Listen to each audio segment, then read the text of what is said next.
Morning, everyone. Thank you for coming out. Really appreciate it. And welcome to Mountain State Legal Foundation's second legal policy symposium.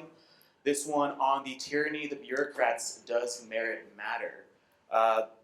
Mountain State Legal Foundation has been involved with this case, the Andrew Brigida's case, where the FAA used to do its hiring through a race-neutral process that required, or not required, but gave preference to individuals who had scored highly on a standardized test, as well as who had graduated from a certified program, a CTI school, as Andrew did.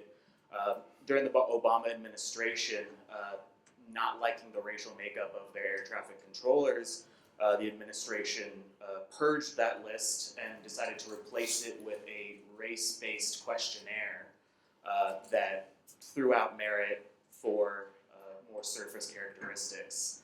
And I'm joined here today by my wonderful panelists. Immediately to my left here is Andrew Brigida. He is our lead plaintiff in this case, representing a class of over 2,000 individuals who have been similarly situated, who's had their scores and their positions taken away by an activist administration.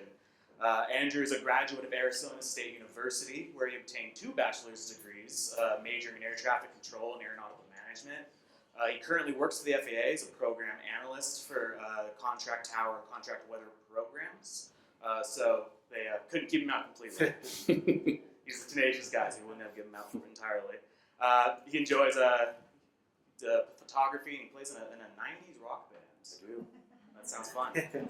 And then to his left, we have Professor Gail Harriet of the University of San Diego. She's a longtime professor down there, where she taught one of our other colleagues, was an alma mater. We'll try not to hold that against her. And she's particularly noted for her work in the area of civil rights law. She teaches employment discrimination, law and history of civil rights, legislation in the modern administrative state, remedies and torts. In 2007, she was honored to an appointment to the 8-member U.S. Commission on Civil Rights, where she has been a reasonable and often lonely voice on that panel, which we are all deeply appreciative. And last but not least on our panel, we have Mike Pearson, who was our co-counsel in this case. He has extensive civil litigation experience focusing on practice and trial law. He handles personal injury, wrongful death, complex civil litigation, as well as FAA enforcement action cases and aviation action cases. Mike himself was an air traffic controller, so he has probably more information, or more knowledge and wisdom in this area of the law than probably anyone else. He's rated by Martindale and AV as one of the highest possible ratings that he has. Listed in the Bar Register as a preeminent lawyer, as a multi-million-dollar advocate, and elected one of Arizona's finest lawyers. So if you can please give a warm welcome to our panel.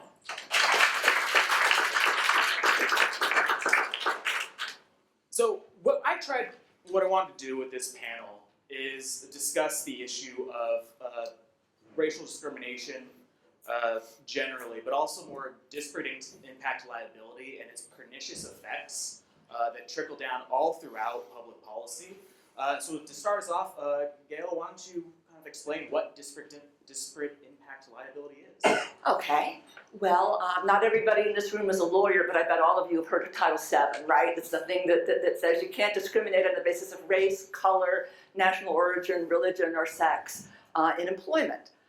What you might not know is that there are 2 alternative definitions of what constitutes discrimination.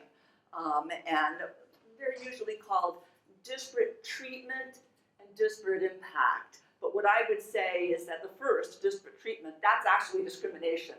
And disparate impact, that's something else entirely that has developed over the years and been made part of Title VII, but I think was never intended to be part of Title VII by Congress back in 1964 when they passed Title VII.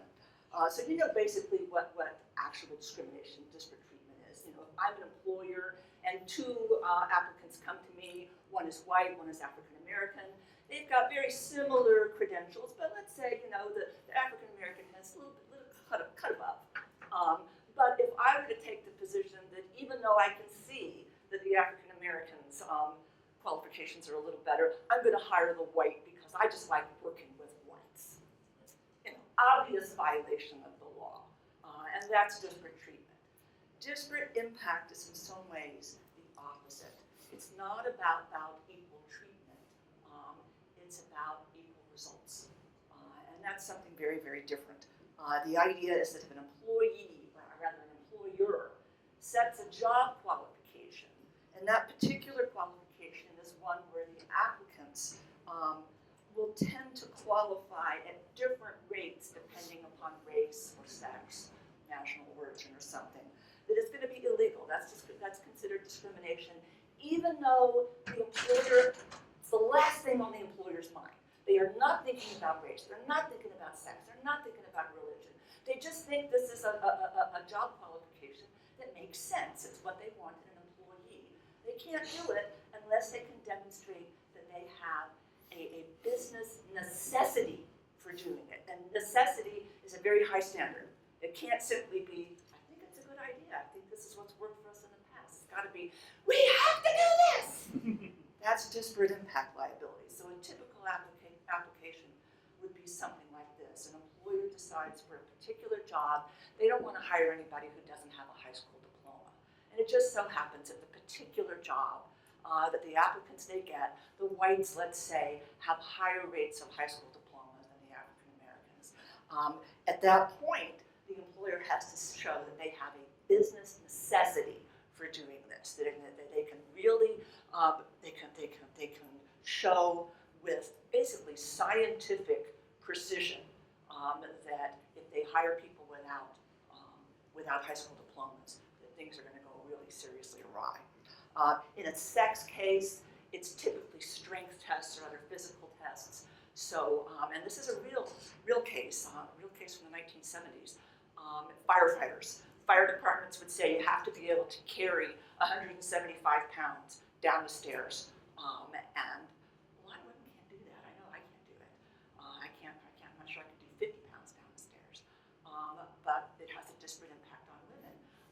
And the Department of Justice, which was enforcing the law in this area, said no, fire departments cannot require that because it has a disparate impact on women. And so don't need to be rescued by firefighters on an upper floor of a building. Don't do that. Not if you weigh more than 175 pounds. And let me tell you, some people in this room do. I feel personally attacked. At any rate, the problem with disparate impact liability, just one problem, we'll talk about more problems later because I know you don't want me to go on forever just on this. Everything has a disparate impact on some protected group. I mean, I'm not just talking about black versus white or male versus female. There are a lot of protected groups out there. Religions, hundreds of religions. Did you know, for example, that Unitarians are much more likely to have college degrees than Jehovah's Witnesses? I mean, it shouldn't be a surprise to you. Unitarians started out as an elitist religion in Boston. Jehovah's Witnesses go out of their way to go into the prisons and to find people that are having real problems. So, of course, it stands to reason that Unitarians will have more college degrees than Jehovah's Witnesses. You can go on like this forever. Cambodian Americans are more likely to have experience in the donut industry. Don't ask me why. I don't know why. But if there are anybody in this room who likes to go and get a manicure now and then, you might have noticed that when it comes to experience in the manicure industry, Vietnamese Americans are hands down going to have more experience than just about any other ethnic group, absolutely any other ethnic group, and I do know why. And it's kind of interesting. After the fall of Saigon, there were refugee camps set up for Vietnamese Americans. Well, they weren't Vietnamese Americans at the time, they were Vietnamese. They came, they were in refugee camps. I believe that Ronald Reagan was governor at the time. I may have that wrong, but I believe he was. That's true. But at any rate, Tippi Hedren, do you remember Tippi Hedren from The Birds? One of Alfred Hitchcock's blonde, starlets. She decided that it would be a good idea to go out to the refugee camp and say, hey, we support you. And she's a movie star and she attracts a lot of attention. And she had a very nice manicure at the time. And people were worried at the time, what are we going to do? How are we going to get all these people into jobs quickly? And some of the young women admired her manicure. And and a light bulb goes on over her head. And she says, you know, I'm a wealthy movie star. She paid for about a dozen of these young ladies to go to manicure school, which is really quick. You can get in and out of manicure school very quickly, start your job. They started their jobs, they paid for their sisters and their cousins, and Vietnamese Americans started to dominate the manicure industry, and to this day, they still do. The world is full of stories like that, and if you can find a single solitary job qualification that anybody has ever come up with that decides who has a real job in the world, and it does, if you can show me one without a disparate impact on any group, I will donate $10,000 to your favorite charity. But I'll do 100,000. But that's one of the problems with disparate impact. We'll talk about some other problems later on. And mentioning Cambodian Americans and donuts, there's actually an amazing long-form article about the origins of that pink donut box. I think you'd love it. You should read it. But that brings us to when you said it's obviously disparate impact. If you try hard enough, anything has a disparate impact on someone. So I think that brings us to the FAA and kind of what they were trying to do, supposedly, with this action. I wonder if you could talk about that a little bit, Mike? Yes, a CTI program that Andrew and approximately between 2,600 and actually almost 3,000 of our prospective putative plaintiffs were a part of was actually designed by the FAA. And throughout the course of the almost 3-decade-long program, it was peer-reviewed. It was determined that this was the best way to bring people into the workforce. It's not surprising. Someone who has education or knowledge in a field, whether it be ranching, agriculture, whether it be air traffic control, tends to do better. And people would go through a 2 to 4 year program. It was certified by the FAA. They called it a partnership. And through recognized schools, we had a traditional black school, Hampton, Puerto Rico, Hispanic school, 36 different schools over time.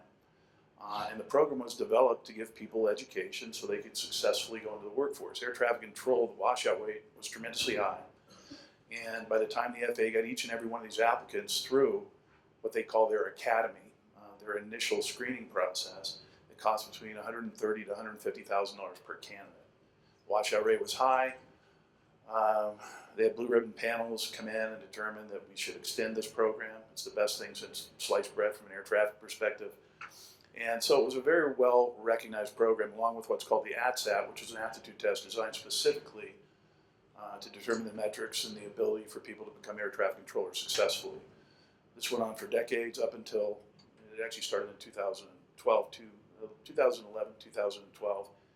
There was a group of folks within the FAA. It was a coalition, the National Black Coalition of Federal Aviation Employees, felt that the racial makeup of the CTI students was too predominantly Caucasian, and they were working behind the scenes to try to literally extinguish and wipe out the CTI program, and also the ATSAT, which is a validated test shown to not be discriminatory against any race, actually, well, as much as possible. And they wanted to basically take down the barriers to make it easier for people to become air traffic controllers. And the FAA in 2013, during the Obama administration, canceled unilaterally, by the way, between the very end of December and early January. If anybody knows anything about Washington, D.C. or the academic community, no one's around between December 15th and January 15th. They did a midnight, what they called the purge, and told these young adults that had invested 2 to 4 years of their life plus tuition money, and they had the passion to become air traffic controllers, that they no longer qualified. And the reason why was initially let out by the FAA was for diversity, until the FAA reined that public information officer in 2 days later. Luckily, we got his article that says that. But they then said the reason that they eliminated this well-qualified group of candidates off the inventory was because they wanted the best qualified candidate, and your folks with education 2 to 4 years were not educated. It's offensive to the academic community as well as to everyone in this room who flies, by the way, for numerous reasons. I was initially offended. I've worked in higher education at different schools, teaching law for almost, 2.5 decades. And I know that the program programs that I saw were very diverse. In fact, the diversity statistics exceeded the EEO relevant workforce percentages. And basically what happened was with the FAA, with a broad stroke, because of an activist employee group backed by an administration, the Obama administration, wiped out those candidates. Now, the candidates included African Americans, Hispanics, males, females, folks of all ethnicities, and both genders certainly, that I can tell you from working, and I had a parallel course in my life. I worked for the FAA for almost 30 years as an air traffic controller in 4 of the busiest facilities. And it didn't matter to me what gender Gail happened to be or what race Andrew happened to be, because it was an ability and capabilities analysis that was always done. Some of the worst air traffic controllers I've ever worked with were white males. Some of the best I've ever worked with were white males. Some of the best were females. Certainly some of the best were African Americans. So one of the things I was speaking with a very nice lady earlier at the break about was not only did the FAA wipe this group of controllers in a very high time, or a time in our history when we needed air traffic controllers. Keep in mind, because of the strike in '81, you had a bunch of air traffic controllers that were fired, in my belief, rightfully so. That's how I got hired, by the way.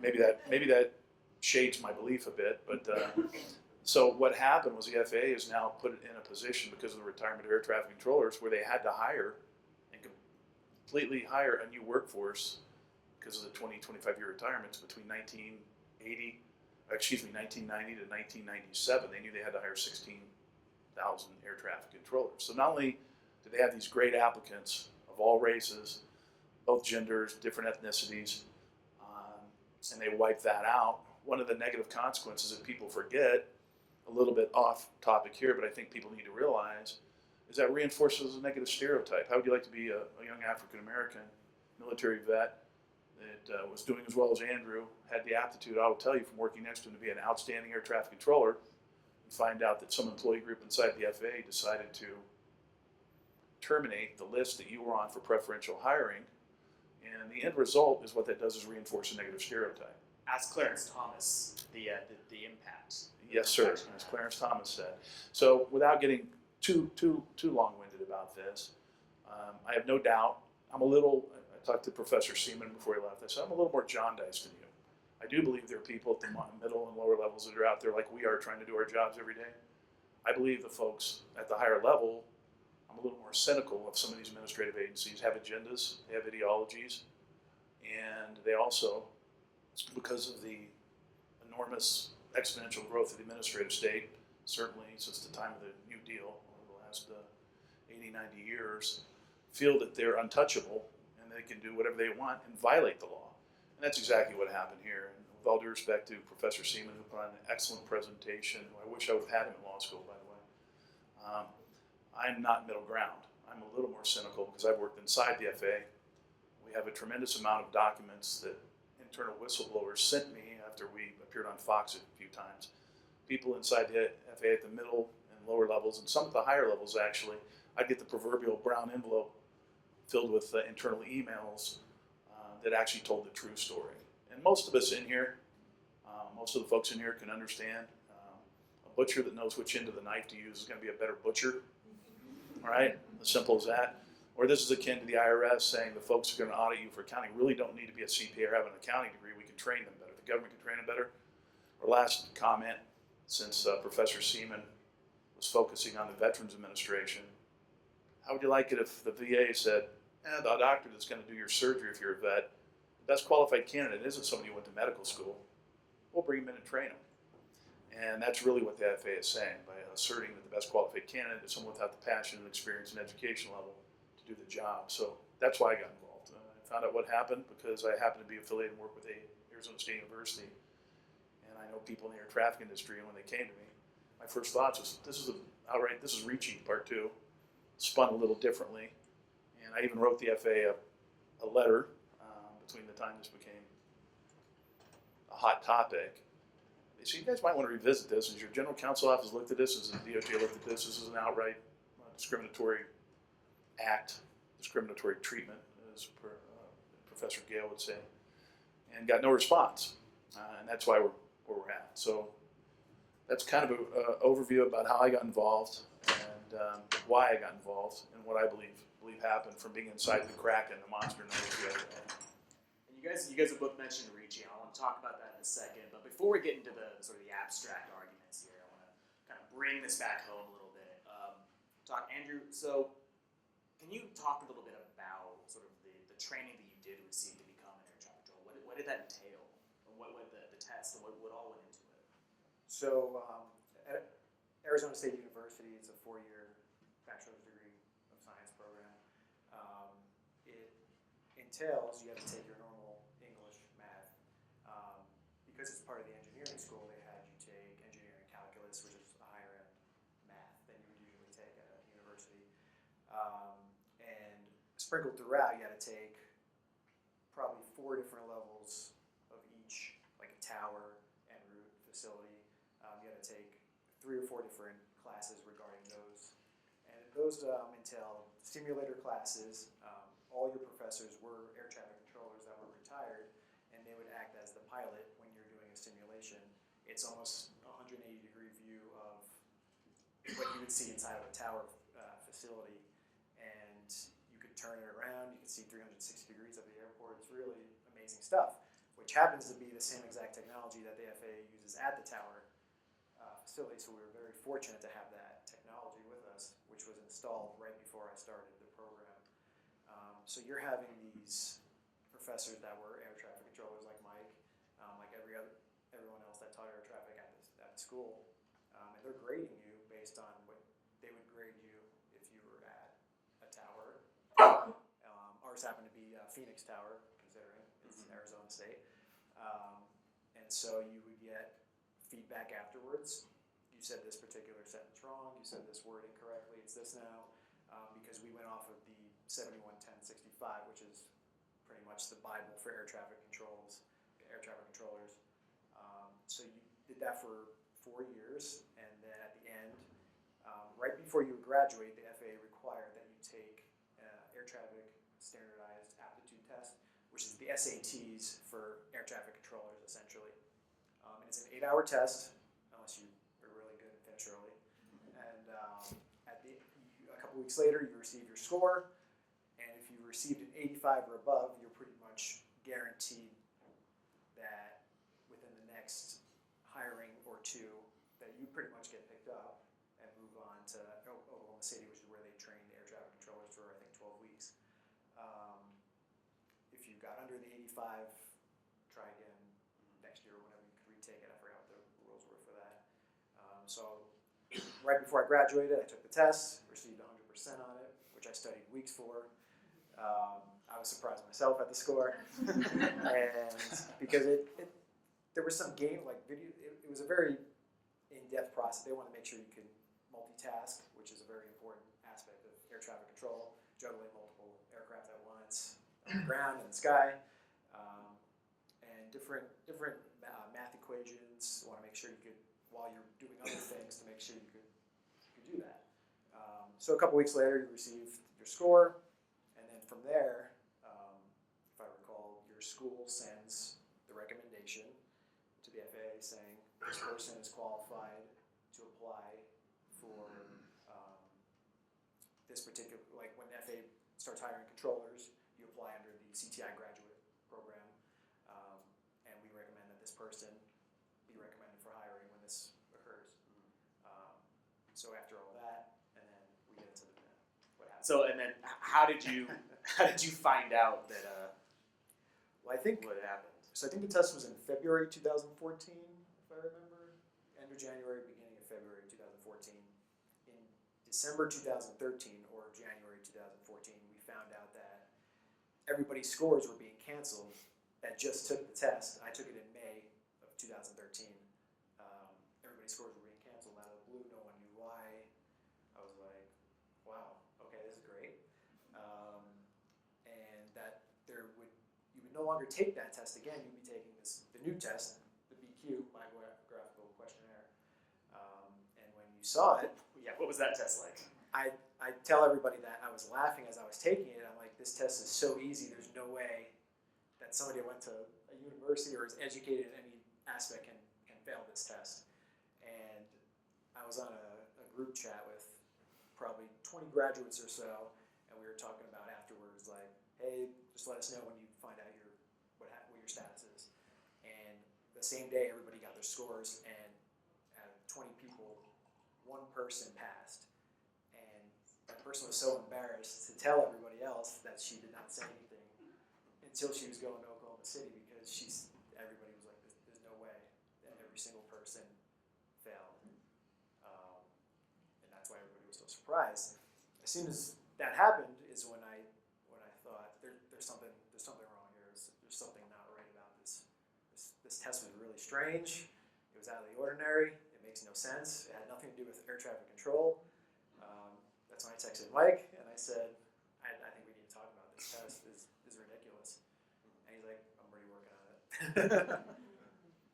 And that's how it ended up here.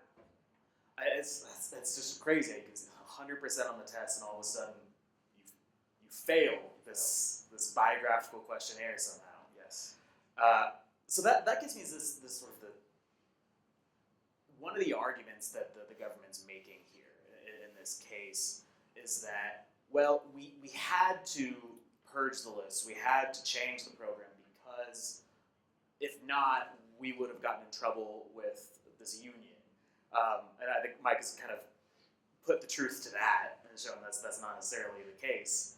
But I think this also came up a couple of times, this case Ricci. I think it came up in our discussion a little bit earlier before the panel, as there's a case out of New York with firefighters that is kind of very similar to this case, and I wonder if we can talk about that, because that's potentially very important in how the courts are going to react to Andrew's case.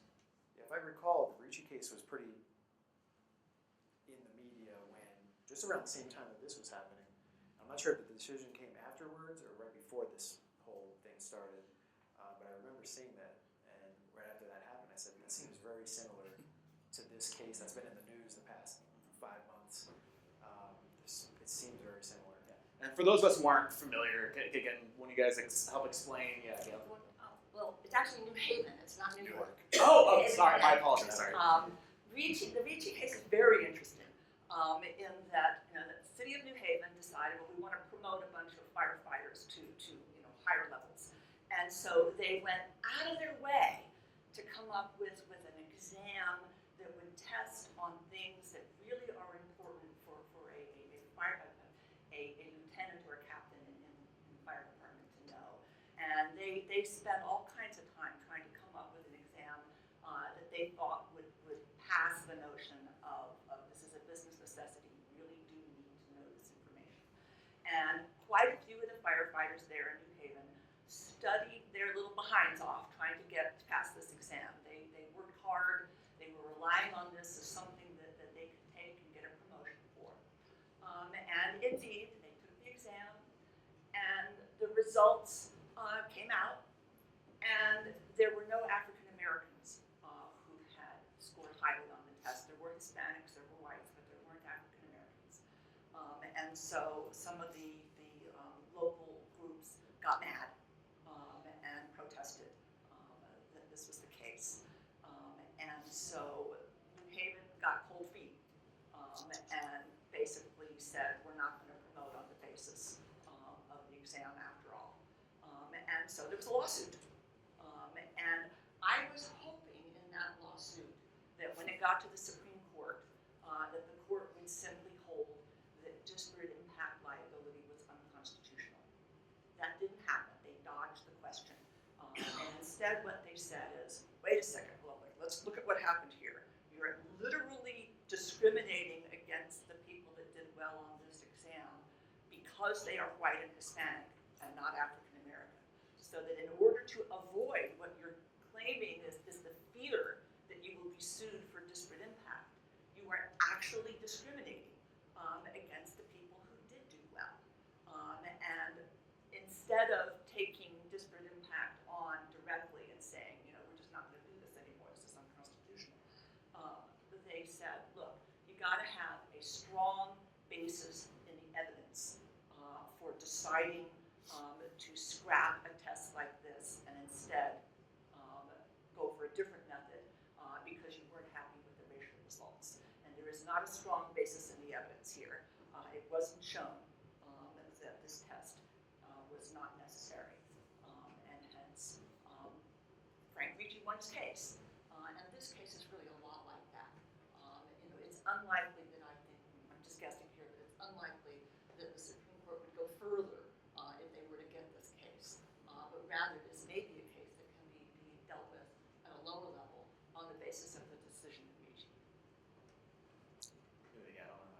Well, yeah, adding insult to injury, what happened after what I call disparate treatment to the Actual discrimination. actual discrimination. Gail's helping me with change my lexicon for argument to the court here. But what happened after that, adding insult to injury, is, as Andrew said, they ran these folks through this biographical assessment, biographical questionnaire, which intuitively the students knew was incorrect, because anybody with aviation experience are military veterans, and certainly if you had college academic experience in almost any realm, the failure rate was excessively high. And the FAA didn't give a score. What they did was either give a red check mark or, a green check mark if you passed and a red X if you didn't, which is unfounded. And the FAA would always give you a numerical score before, which also raised suspicions. It also took a while for the FAA to score these exams. So you would take the test, and prior with FAA examinations, you would take a test and you would get your score in a relatively fast period of time. It would always be a numerical score. So a lot of the students felt there's something else going on. Not only are they looking at our outcome of the test, but they're looking at other factors, which one of our experts, Gerald Barrett, who is a preeminent expert in this field, joined our team a while back. I wish I had the foresight and the credit to say I selected him. He actually sent me an email and wanted to talk about this. And Professor Barrett used to be a professor, and he's a consultant now.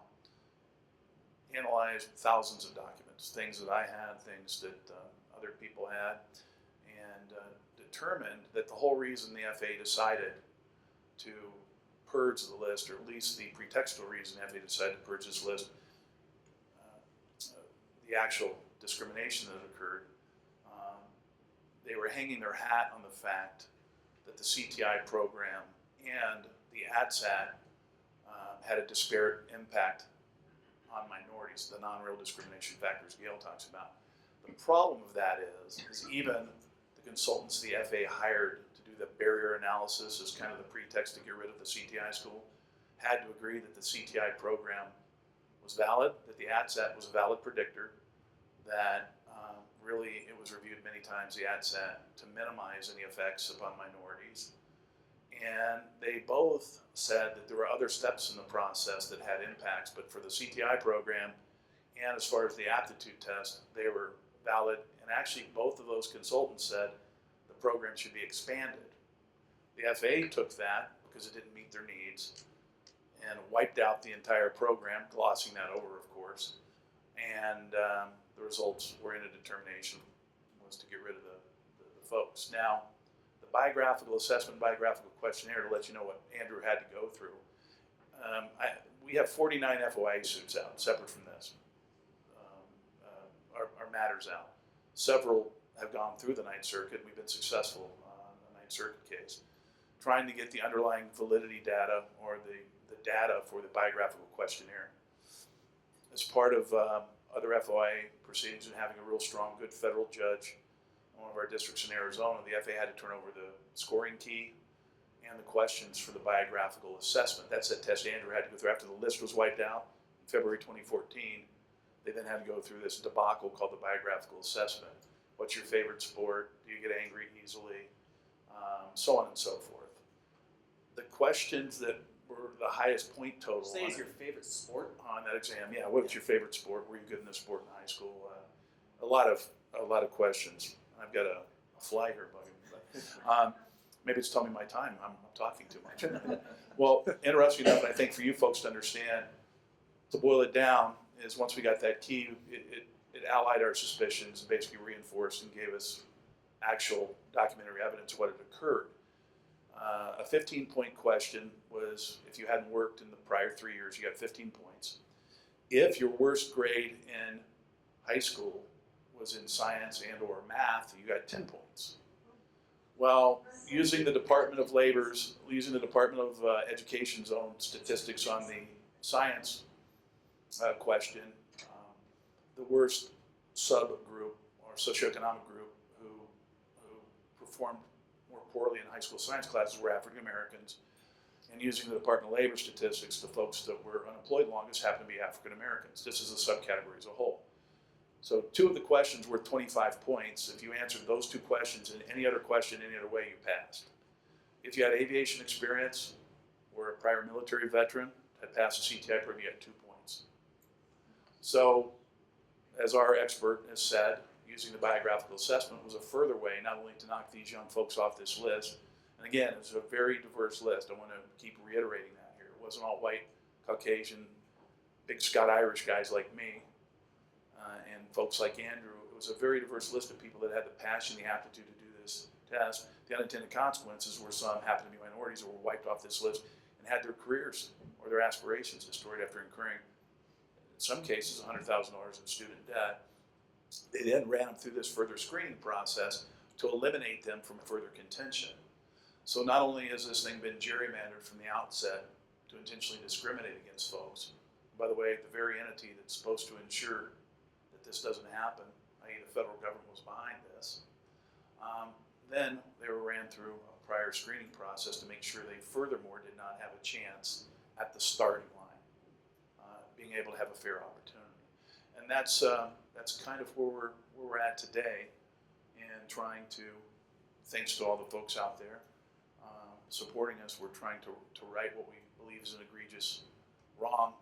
If you want a different look at this, I suggest you go to one of Gail's colleagues on the Civil Rights Commission. Peter wrote an absolutely hilarious letter. I don't know if you saw that letter. I'm not sure if I saw I'll have to that. forward that to you, ask him for it. But Peter's a wonderful guy. Chris, He's now, my yeah. only ally. He's our only ally. He absolutely took the airplane movie and made parallels to what the FAA did. In an 8-page letter, it's one of the funniest things, certainly a legal document I've ever read, which isn't a high bar.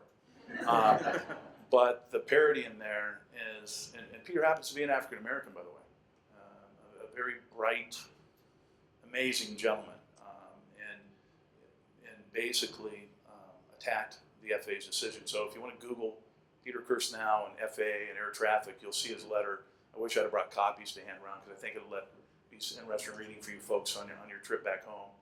You can probably send an email. Yeah, I could probably send an email and they can distribute it to you, but it's out there if you want it.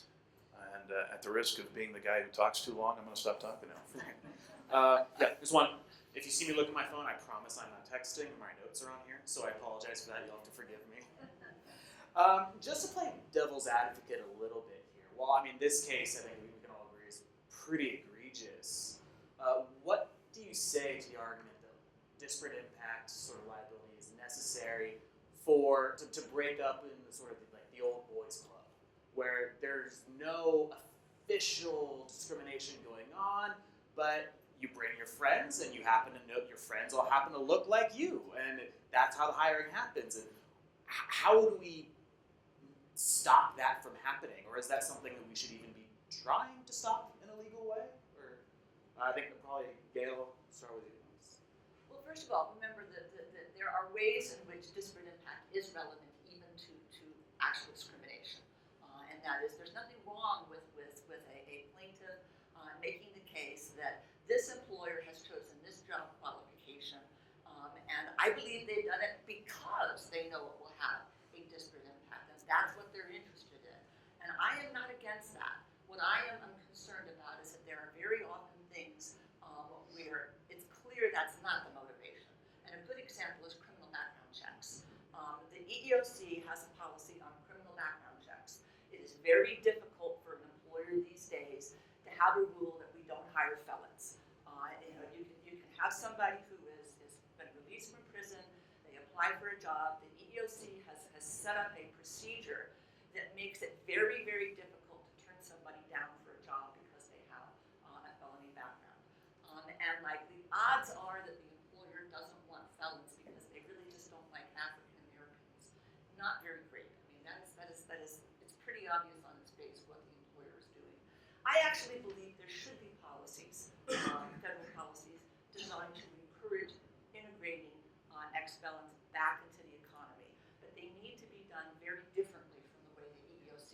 So I guess I want to tie into that, I guess, to be in less of a negative takedown kind of mode, is what solutions are there to these problems, which are very real problems? Well, you know, the solution that the federal government already is in on is they have a very small tax advantage to employers. You get a tax deduction if you hire somebody who has a felony background.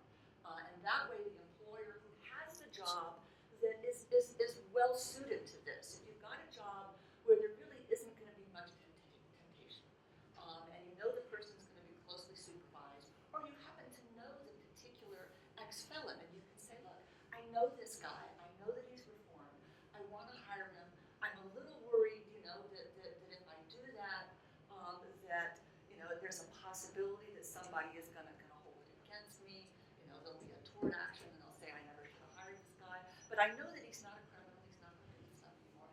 A little tax deduction could be just a ticket there. I think it's a great, you know, a great idea, and I think that's a policy that will continue. But what happens is the EEOC has all these different things they want to accomplish that have nothing to do with their mission of stopping race and sex discrimination. But they just think this is a good idea, and they have so much discretion. There is no employer in the world that the EEOC, if they decide they don't like you, that they can't go after you, because there's always a disparate impact argument, always. And so with the EEOC having as much discretion as it has, you know, that's even a due process issue. You know, I'm hoping that you're going to ask me about equal protection issues, but from the employer's standpoint, the problem with the disparate impact liability is if it really doesn't matter what your intention was. All that matters is that you can't show with scientific evidence that you have got a actual business necessity. And again, that's a really high standard. You're always vulnerable. And so the best thing to do when the EEOC sends out one of their guidances, and they do this from time to time, the best thing to do is salute smartly and do exactly what they say.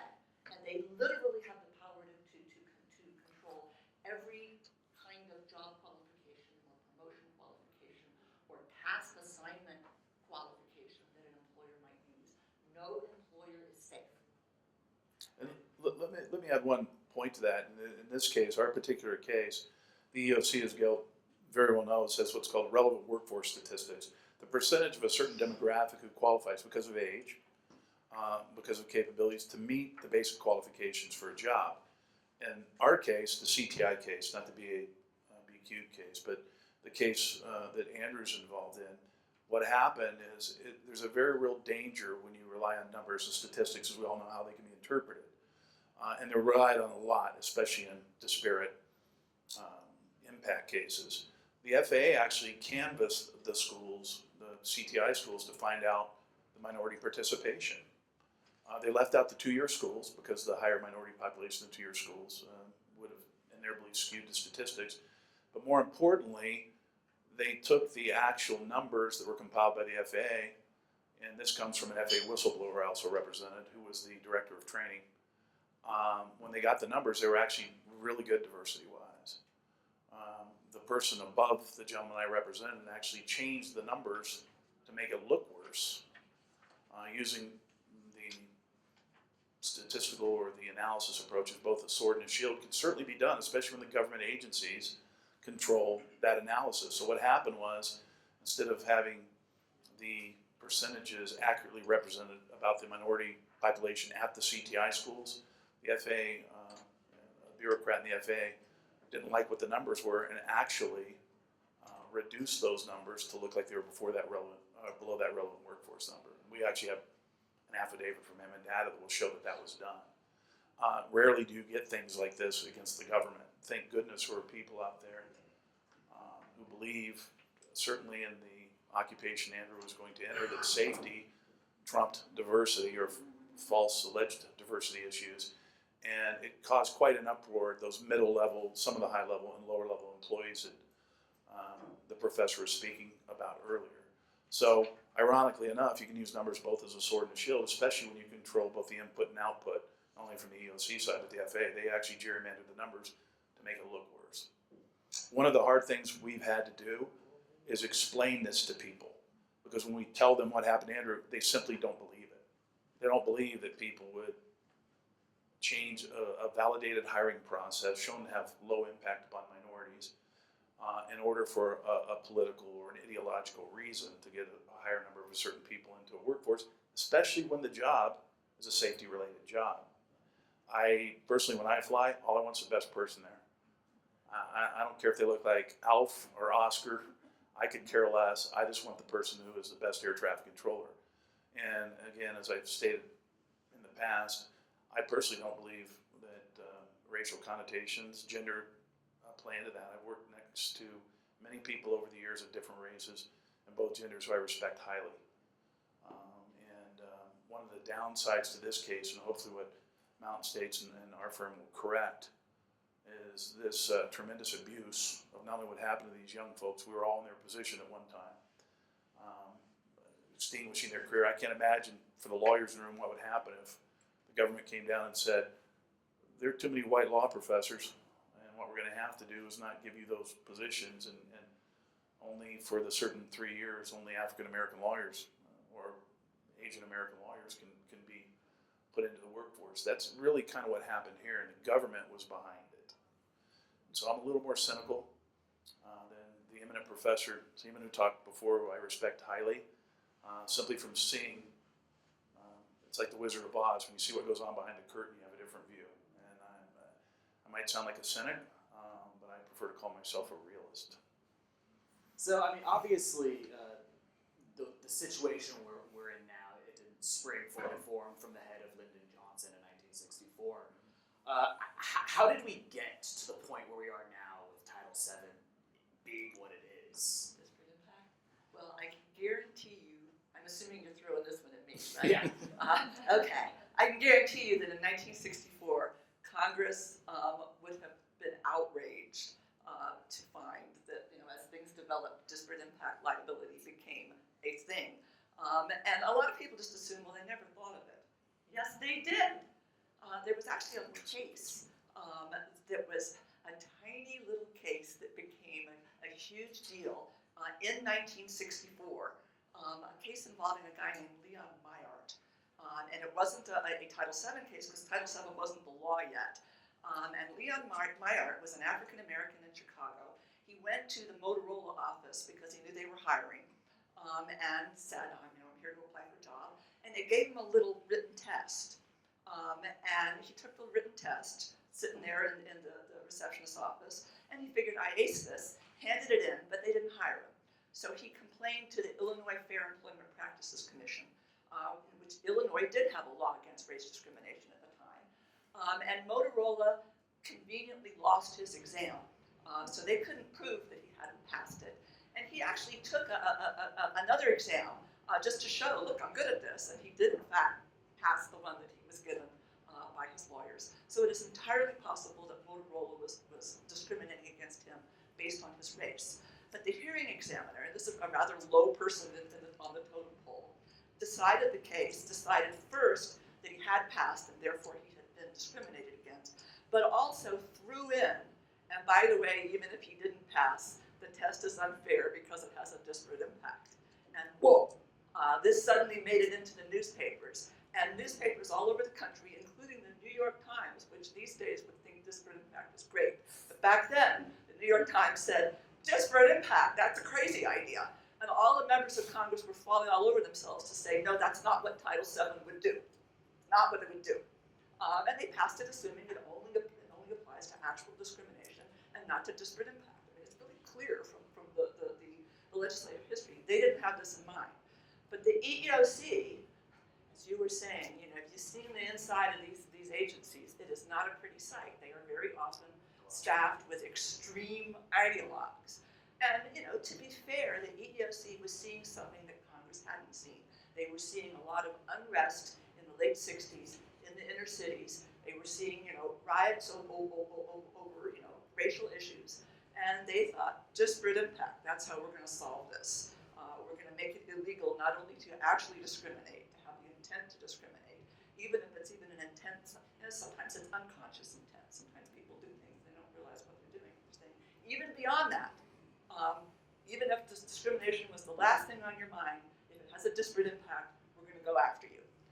and the Supreme Court, to its, I think, everlasting discredit, and this ties into our earlier presentation, they deferred to the EEOC, and as a result, in a case called Briggs versus Duke Power Company, disparate impact became the law. It became the law not because it really was what the statute That was a said. unanimous decision, wasn't it? Oh my, yeah. How is that even possible? Yeah, just unbelievable. And like the legislative history, legislative history is clear. And yet they say, well, the EEOC says disparate impact is the law, and I guess it is. These people were real serious ideologues. And anyway, up until 1991, I would have said the best strategy for litigation would be to simply go in and say, look, that was a misinterpretation of the statute. This is something that is, it's incoherent because everything has disparate impact. But the trouble is, in 1991, they passed the Civil Rights Act of 1991. And some of you in the room may remember this was during the term of George H.W. Bush. He vetoed the first one. And then the election started getting nearer. And the argument was this is going to hurt his election prospects. Got to have some act. And the people in the White House counsel's office, I know a lot of them were really good. We're fighting hard. And the word came down, look, we get this done. Compromise, get this done. And the statute's kind of ambiguous, but it appears to recognize and acquiesce to disparate impact liability. You can still make arguments that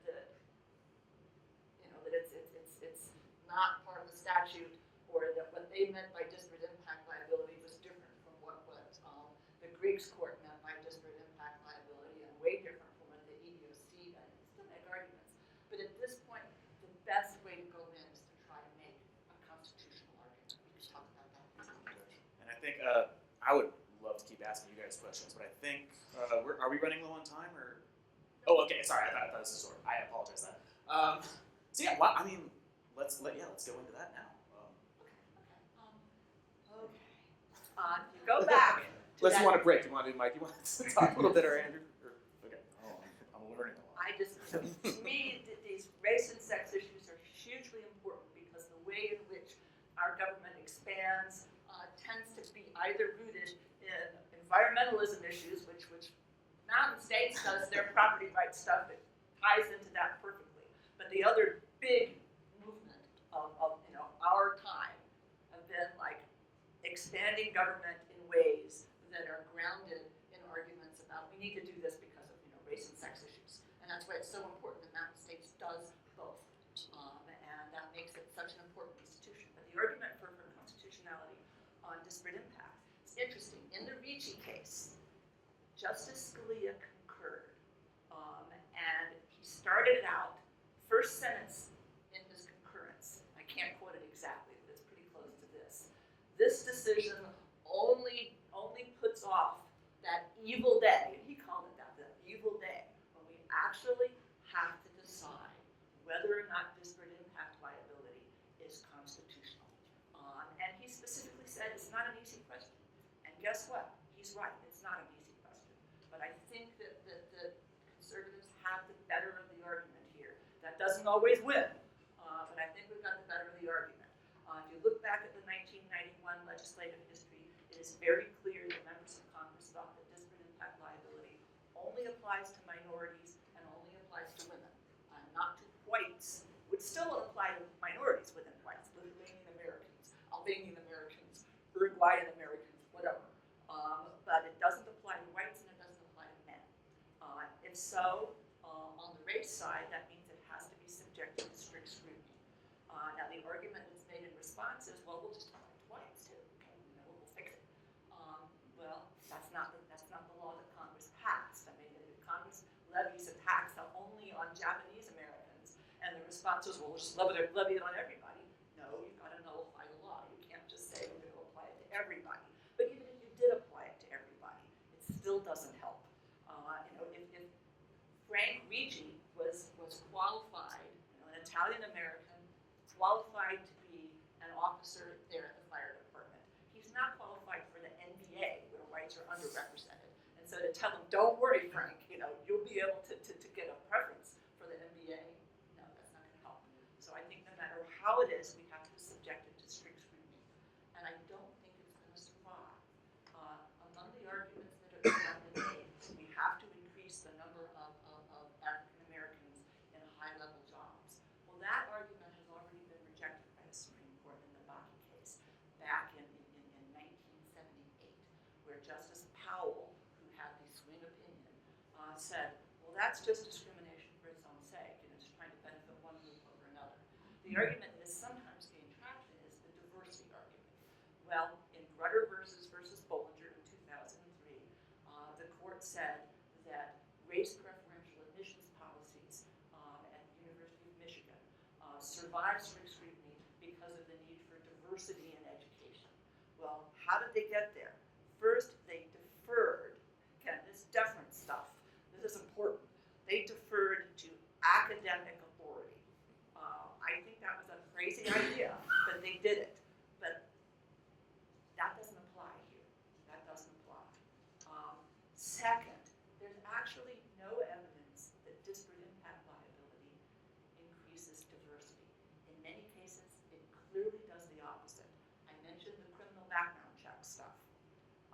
Guess what happens when you tell an employer who hires large numbers of low-skilled employees that they're not allowed to discriminate, they're not allowed to reject an employee, an applicant, because of his felony background?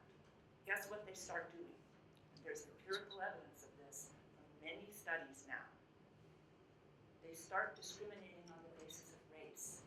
They start hiring, the Asians first because they have the lowest level of felony convictions. There's quite a lot of evidence that this is actually hurting African Americans, particularly, of course, law-abiding African Americans, which is the majority. And so they're going to have a very hard time proving that this even has the effect that they say it has. It's a very complicated area of the law, and it may well not do what they're saying. I don't think it's going to survive strict scrutiny. Also, in the Greger versus Bollinger, it was the university saying, we want to do this. We want to discriminate on the basis of race. Now, this is something instead of being imposed on private employers. That's much more serious, much less likely to survive strict scrutiny. Because some of the employers are going to say, look, my job, the jobs I'm hiring for, dishwasher, do I really need the women's view of dishwashing versus the men's view, the Japanese American view of dishwashing versus the Albanian? No, diversity is not the same thing in that context. It seems to me this whole thing comes from a stubborn refusal to see individuals as individuals. That's right. Yes, that is exactly what we're fighting here, and that is so fundamental to what the country is supposed to be about. And I think that the equal protection argument has a good shot, and that it needs to be made. I don't think it's going to be made in the case that you're working on right now, because I think it's so related to the Ricci case. You ought to be able to win the case, even without that direct challenge. But your next case, maybe, just maybe, or maybe you'd want to make the arguments in this case, even though it probably wouldn't be the basis upon which the case is decided. Because it's so very important that we get back to treating individuals as individuals, which is what Title VII was supposed to do. It's what the country is supposed to do. And yet, To let you know, Gail, what the courts do in those cases, say there's already a statutory framework for your case, so we're going to deny your equal protection or strike down that count. And you can only go forward on the Title VII case. We had that actually happen in Andrew's case. We brought the equal protection argument with Mountain States because we believe it was entirely relevant. And in this case, they basically said, you already have a statutory framework, so we're not even going to review that part, which is an appealable issue, of course, down the road. Sure. And we hope the Johnson case, the BABQ, to use the equal protection argument too. But ironically enough, you had a judge who determined that since we have a statutory framework, we're not even going to allow you to the bring Constitution up doesn't the apply to statutes. exactly. Since when? We totally agree with that. But One doctrine that will help in these cases is the doctrine of constitutional avoidance. And that is, if you can make an argument that is pretty good, but not necessarily a winner on a constitutional basis, that will influence the court to interpret the statute in a way that avoids that issue. And so, maybe that is something. There's also another issue, another constitutional issue that I think I mentioned a second ago, and that is in the employment context, with the EEOC having so much discretion here, that there is a due process argument that is an employer's argument. It's the employer rather than the job applicant that gets to make that argument, to say, look, here I am trying to run a business, trying to employ people, trying to do something useful here, and any move I make is going to be a violation, and I just have to worry, am I going to be the one the EEOC is going to come after? There's a whole line of cases about void for vagueness that applies usually in the criminal context, but the Supreme Court has applied it in the non-criminal context as well, and there's at least an argument here, and I think it's an argument worth making, that there's a due process problem here as well. I guess an interesting way to look at this. I'm wondering how much, because we talk about the EEOC a lot, their activist role here, and so let's say we start getting some really good Supreme Court decisions on this issue. How much can the courts actually make a difference here, and how much of it requires a cleaning house of the bureaucrats at the EEOC and other organizations or other bureaus? That's an excellent question, because it's very, very hard to get the bureaucracy under control. And that to me, and I think, again, the environmental issues and the race and sex issues and the administrative law issues, that is the task of lawyers of our generation. That is, this is the thing that we have to win on. And it's going to be hard. But I think that headway can be made by bringing disparate impact under control, because that will very strongly limit what the EEOC can do. But Congress is going to have to step up here too. Congress is, too long have passed statutes that basically kick all the real decisions to the bureaucracy. They have not done their job, and we have to see real reform in Congress.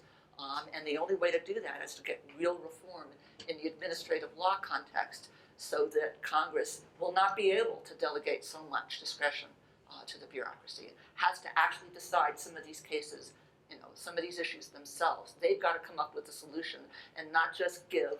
You know what they're really good at on Capitol Hill? Coming up with funny acronyms for statutes. That seems like that's how they spend all their time, instead of actually coming up with policy. And we can box them in, I think, but it will take a lot of work. And this is just one case, but we can box them in. And you're a little younger than I am, quite younger than I am. So when I'm in the old folks' home, I'm going to want to report every few years. Same here, by the way. Put me on that CC. All right. I guess speaking of young people, I think there's been a lot of controversy recently. I think there's been universities talking about how maybe we're just going to do away with the SAT. That's exactly the response I wanted to see. I want to. What's your guys' reactions to this? It's fine with me if a few schools want to get rid of the SAT. Fine. If they want to not, if they just want to select, their students that way, that's none of my business. But if it's my university, the SAT has been proven to be good in conjunction with high school grades. High school grades are significant as well, but put those two together, and you will select a class that is more qualified than you would if you didn't use the SAT. The problem with that is the reality of the free market, and you can Yale for a long time went to pass-fail. They got rid of the numerical grading score for law school specifically. A lot of schools thought that was trendy and did the same thing. Here's what happens when you try to limit barriers or limit aptitude tests to achieve the next level, to get to the next level. Number one, it completely is a deterrent to people preparing and learning and obtaining the knowledge necessary to succeed, not only in the academic environment, but what we do is a horrible disservice, because once those young adults get out in the real world, I as an employer, I don't care what your degree says, I don't care where you came from, I care if you can get the work done, and the best person to do the job is going to progress. And so I think a lot of things academia does, being from that realm, at least part of my life, is a horrible disservice to everybody of all races and both genders, because we have this perception that there's too many barriers to obtain an education. And if it goes too far, what you have is the collision that occurs immediately after a young adult gets a degree and goes into the marketplace. Some of them are, quite frankly, I would still say functionally illiterate. They don't have good composition skills. They don't have good communication skills.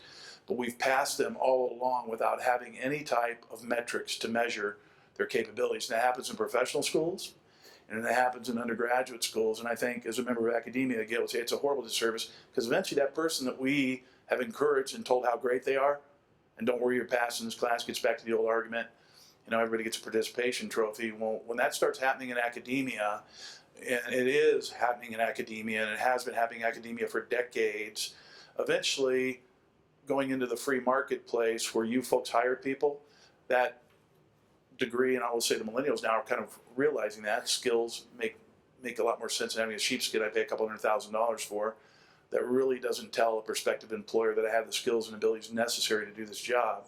So the negative outcome of a lot of these policies that are meant to actually boost and help people have a horrible effect as a whole. Because I've been blessed in my life, and I've been able to operate in state government, federal government. I don't consider that the blessing part. But I've been an entrepreneur and able to operate in the private sector. And all I care about is if somebody can do the job or not. And I could care less if they have a Harvard law degree if they're not a good lawyer. I could care less if they have a degree in communications if they can't communicate. And I see internally that this is happening. It's a negative consequence. It ties into this. But academia in and of itself, without getting off on a different soapbox that we're not here today for, I think is doing a horrible disservice, because eventually, as I said, the free marketplace, it's not in a vacuum. You either perform, or we all, as employers, go out and what do? We terminate somebody, we look for somebody who can do the job. And we're giving students and graduates who matriculate from these universities, I think we're doing a horrible disservice to them.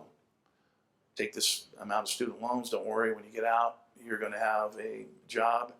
And all along they've been told, at least certain members of a certain generation have been told, you can do the job, you can do the job, you can do the job, but academic institutions have lowered the barriers and lowered the metrics necessary to benefit those very people by making the standards higher and harder. So when they actually get out and have to intersect in the free marketplace, they succeed.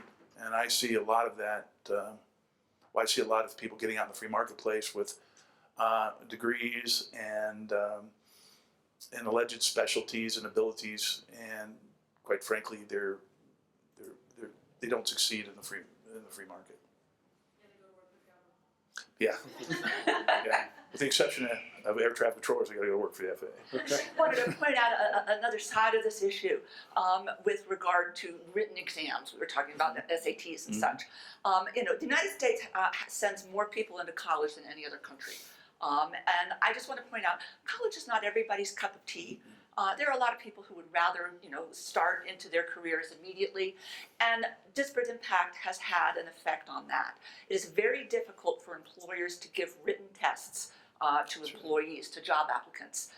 It's very, very difficult. In the Ricci case, the city of New Haven, for years worked on coming up with, exactly the right exam, and most employers can't put that sort of resource into that. You are required to prove with scientific accuracy that this exam really does relate to the job and really does relate to job performance. And it's very difficult. So as a result, there are many, many fewer written exams given to job applicants today. Without disparate impact liability, there'd be more.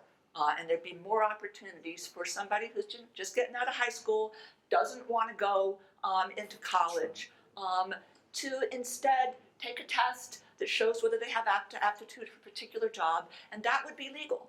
As a result of, in part, of disparate impact liability, we channel more people through college than those students really want to be. And it's very expensive, and no other country does it this way. But part of the reason that we are doing it is that this is the effect of decades and decades of disparate impact liability.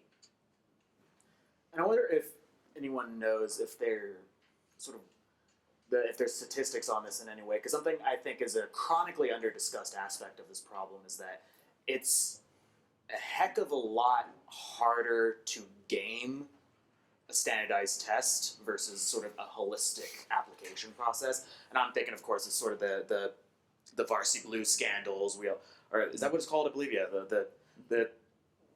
It's a lot easier when you have that sort of holistic approach to say, oh yeah, my kid is on the rowing team, so they can Subjective measures. Yeah. Right. So Yeah. that seems to be a chronically under Breeds discussed aspect. corruption So I is what wonder. happens. Yeah. So I wonder, do we have any sort of information on how much more likely that is to happen, or how much more corruption is available in these types of systems? What you can be sure of is that any employer that's being advised well by lawyers is going to be very secretive about their job qualifications. They're not going to write something down that says, we want somebody who has a score of at least X on the SAT. We want this, we want that. They're going to be sort of hanging loose. Well, we like this, we like that, but golly gee, we are willing to accept, person walks through the door that doesn't have any of these qualifications, we'll consider them.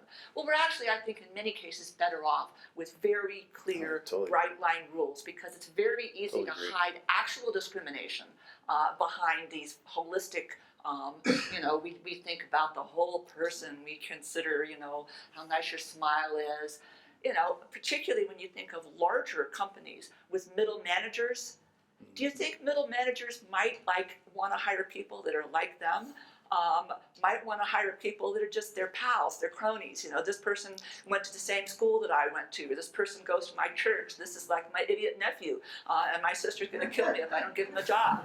And that's what happens when you have unclear job qualifications. And job qualifications today are clearly and unequivocally more hang loose than they used to be. And as a result, I think we're getting more in the way of illegal discrimination that nobody can detect, or stuff that isn't based on race, sex, or anything like that, but it's just corrupt. It's hiring your friend, and it's a problem. It's a problem. Yeah. So I think that's to push back on my own point a little bit. Put on my tinfoil hat, libertarian, for a second here. The idea of relying on a centrally administered standardized test to tell me how smart I am is deeply troubling in certain respects. But not every employer is going to do it. Right. So So you have employer number one over here who wants this hard-edged test. Employer number two really does want to hire his idiot nephew. That's fine, And then maybe because he may not be very bright, but his mother, the employer's sister is going to ride herd on him, and he's actually going to do a good job. Whatever people want to do, as long as it's not overtly race, sex, that ought to be permissible. And the businesses that have the most effective way of hiring will prosper. And in fact, sometimes a network of friends works out really well. There are employers who employ low-skilled people who are often immigrants. I talked to an employer once in Chicago, and he said, look, all of my employees are immigrants. And what I usually do is I ask them, do you know somebody who might want to work? And because they are closely knit, they don't want to let each other down. So they work together well. And it's a small business. And that works in small business situations a lot. And why not? So what about the context of, say, the federal government, the FAA is doing hiring? What do you say? People who say standardized test, they're biased, or obviously you can try to run the tests and study it, but they'll say what they say. But how do you put those people at ease, saying, "Where I don't trust you to make this test"? I guess if anyone wants to speak to that. Well, I could tell you the test that Andrew took, the ATSAT, was peer reviewed many times by folks of all ideologies, and found out to have as low as possible disparate impact against minorities it could have. And the CTI programs, again, were reviewed, and the very same issue occurred. If you have people that have results-oriented outcome determination, have already decided the result they're going to get, no matter what you do, you're not going to be able to eliminate those problems. And that's what happened in this case.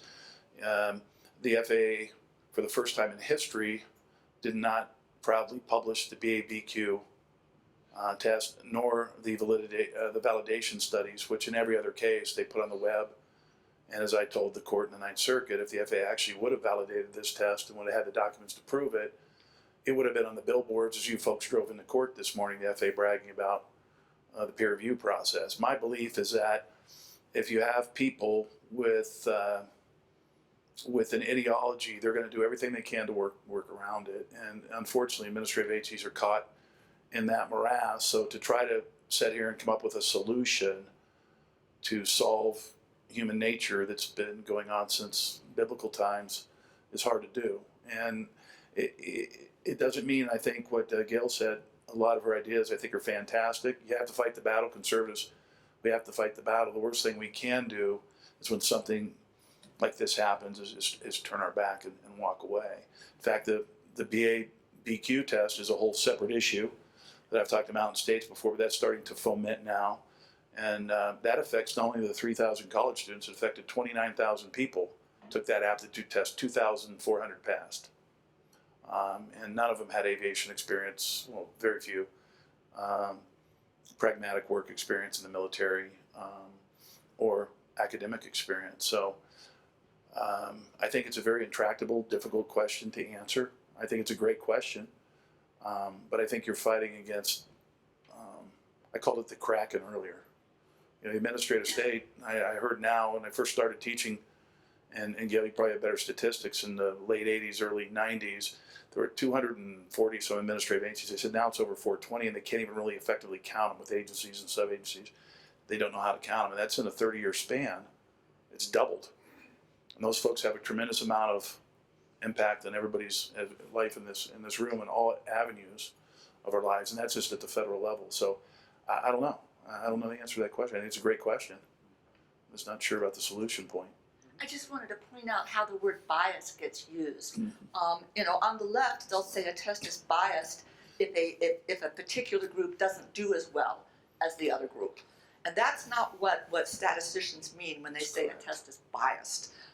When a test is biased, it means that it will underpredict the actual performance. So if it turned out you had an exam where Latvian Americans do better than Lithuanian Americans, and so, you know, 80% of Latvian Americans pass and only 40% of Lithuanian Americans pass. But when the ones that do pass, they get the job, and it turns out that like, you know, the Lithuanian Americans, you know, don't actually, if everybody's then measured on how they do the actual job, whether their job is air traffic controller or something else, that it doesn't have that same gap. That Lithuanian Americans, nevertheless, even though they don't do as well on the exam, they're just as good as an air traffic controller. That would mean the test is biased. The argument was made that the SAT is biased against African Americans. It's actually the other way around. That when it comes to college performance, you know, a student who is African American and has a score of X versus a white student who is, you know, has a score of X, that the white student will tend to do very slightly, not enough to matter, but very slightly better. So it's not biased against African Americans, not in a statistician's sense. And I think the point you were making with the federal government, the nice thing about the federal government is that it's very, very big. Of course, that's also the bad thing. But from the standpoint of validating tests, they're in a position to and have a motivation to want to get it right. You know, let's make sure that this test really is predicting who does well and who doesn't do well. So whether there's a disparate impact law or not, they and other large employers have the resources to check into this. Smaller employers sometimes have to depend upon you know, validations that are outside their particular realm, and the EEOC will go after them for that. They will say, look, you know, you're a small company, you have to prove to me that, like, for every single job at your small company, this exam predicts exactly who will do the best and who will do the worst at that job. And there's never going to be the data for that. It just means that small employers better keep their heads down, because anything they do is going to get them in trouble. So, Andrew, Mike was talking about how it's important for conservatives sort of to fight these fights when they come up. So what's it been like for you being the plaintiff in this big lawsuit? Like, what's it like being the one who's fighting this fight? And I imagine you might have a target on your back from people, or... Well, it's weird seeing your name on that. Bridger versus Department of Transportation. Too bad your name's not Smith. Yeah, Yeah, 'cause then Jones. just a simple Google of my name, and the first 2 pages is that stuff. And Andrew, explain what happened inside the FAA when you were trying to get hired. Go ahead. Yeah, I was similar to what Mike talked about before, the red X or the green check. I was not being referred for any of the positions I was applying for within the FAA. This is before I joined them, and I was getting referred on other jobs for like FEMA and Homeland Security, and I was like, "There's something weird." And I remember I felt like I was being blacklisted in a way because of the press, because of me doing some of those interviews that I did, and eventually I got hired, and I was told that the only way to pass these things, these USA Jobs applications, are you have to put that you're, on every single question that they ask, you have to put the maximum possible response, which is, I do this sometimes, I do this every day, I'm training people to do it, I have a team of people under me that I do this all, and if you don't put the maximum possible answer on everything, you're going to fail it every time. Explain what happened when you went to become a contractor to an FAA employee. It's okay to tell the story. You've been in 3 years now. They can't get rid of you. They were the person that wanted to hire me at the time was the deputy director of this particular organization. He's retired now. He was getting pushback from everybody else around him, saying we can't hire him. He's the person that's suing us. We cannot hire this guy. And he was essentially on, because he knew the background of what happened. He was essentially saying, well, do you want another lawsuit on your hands, because we can't just keep not hiring this person when he passed the questionnaire. He got referred on it. So eventually, with a lot of fight back, he was able to hire me for that position that I was qualified for. Because when I was a contractor, I was doing the same exact stuff that these requirements needed for this job, and I said, "There's no way there's no way I shouldn't have been referred to even the next hiring process of it." So I have lost some friends over it that were so scared of being associated with me, or that they were going to be blacklisted as well, that don't talk to me anymore. But other than that, everybody I went to school with is behind me 100%, because they all saw what happened. Well, I have to tell you, I'll just be very straightforward with everybody, and I'm pretty open in most things I do. I don't know if I'd had the courage when I was your age to do. It takes a lot of courage to stand up when you're a young person. This was 6 years ago. So this was before Andrew had any prospect of being hired by the FAA, and his whole life that's what he wanted to do. His dad used to work at he was an ex-retired New York police officer who, after 9/11, came out and became a security guard at the facility I worked at. I got to know Andrew when he was a young man, and his father. And I got to tell you, I'm just being as bare and open and as honest as I can be. We all like to think of ourselves as stronger than we are, but on introspect, I'm not so sure I'd had the courage you had to stand up, especially when it could limit your prospects. And I can definitely tell you there are blacklists inside the FAA. And looking back, I'm not so sure if I thought taking an activity and putting my name out, unless it was Smith or Jones, identifiable name, you were taking other real risks that you would have been basically barred from an industry that your whole life you wanted to work in. So I've told you this before, but I think it takes a lot of intestinal fortitude and guts to do what you did. Because I'm not sure now I can sit back as an old guy, say, yeah, I'd have done that and I'd have done this. But the truth of the matter is, I'll tell the panel and certainly the audience, I'd like to think that I'm not so sure I'd be that strong.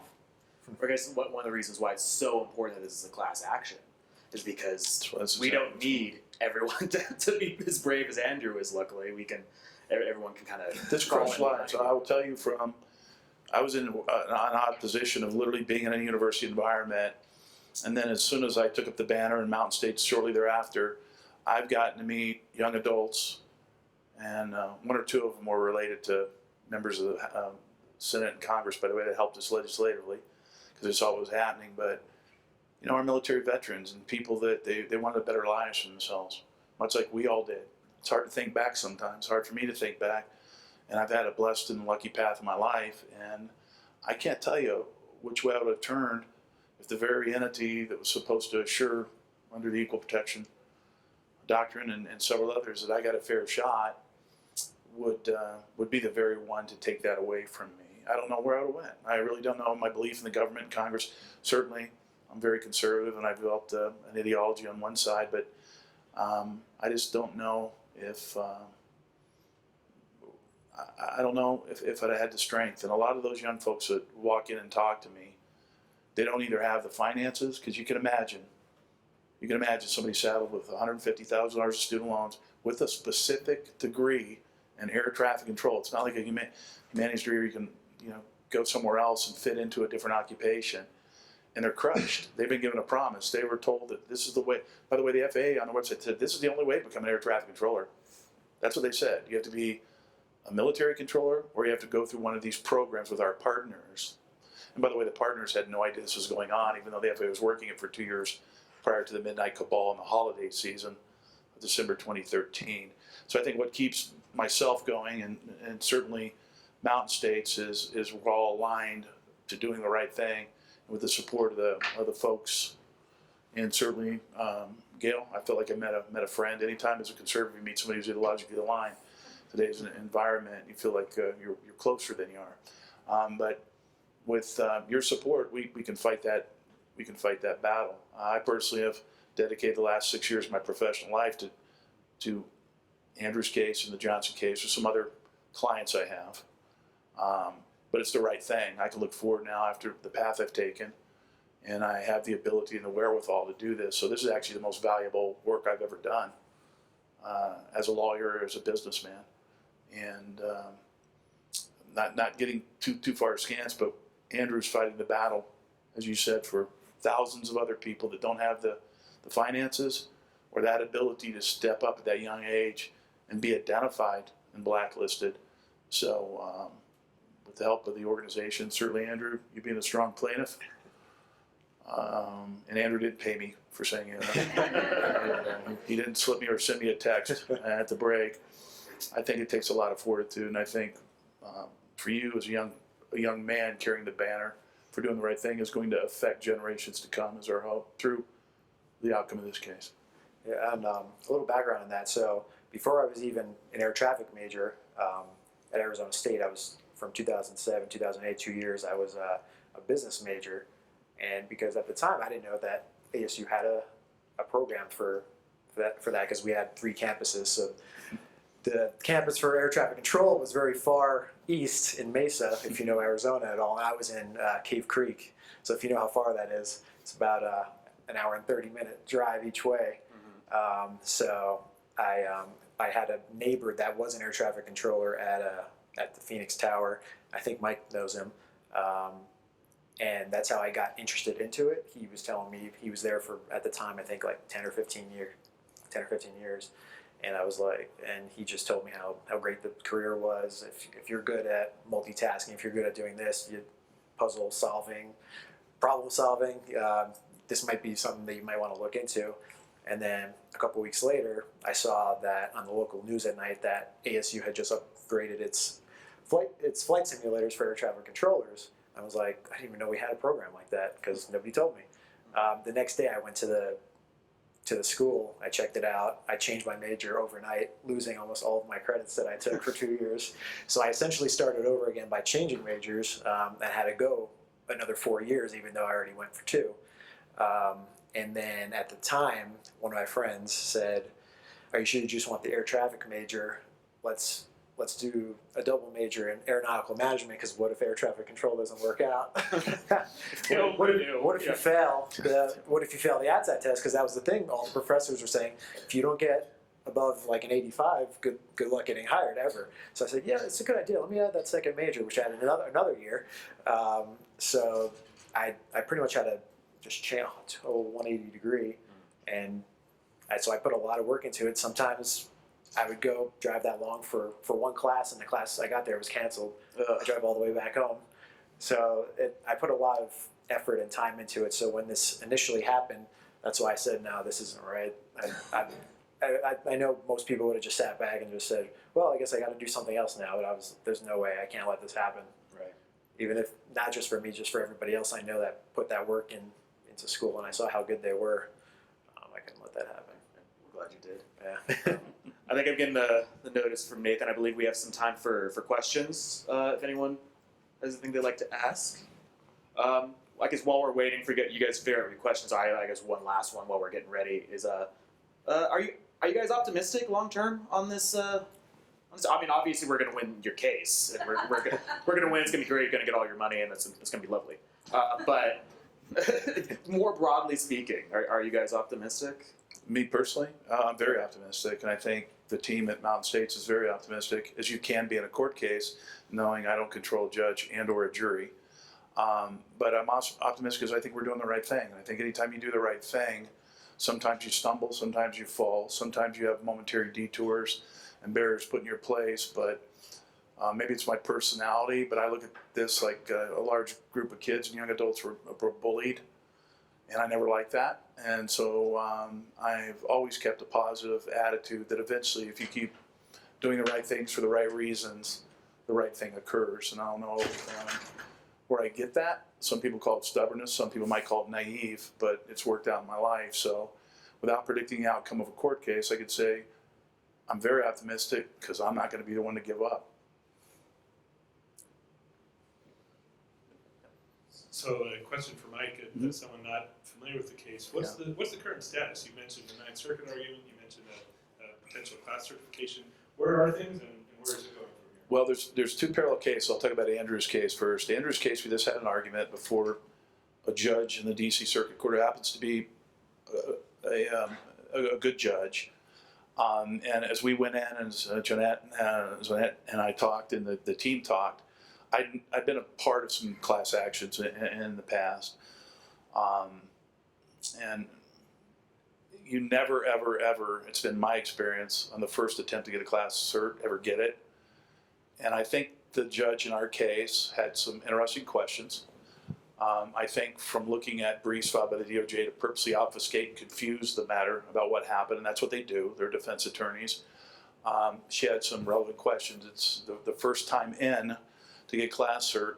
In my belief, it's like it's the first time you're hitting a baseball, and it's the first time with an umpire. Some like low and outside, some like high and tight, and that's the way we explained it to the young adults we represent going in. We got some direction from that judge about what they wanted to see before they give certification to the class. So I'm very optimistic that and Jeanette, you did a fantastic job, by the way. I wish you all could have been there to see it. I'm not giving a false attestament of what she did. She did a great job.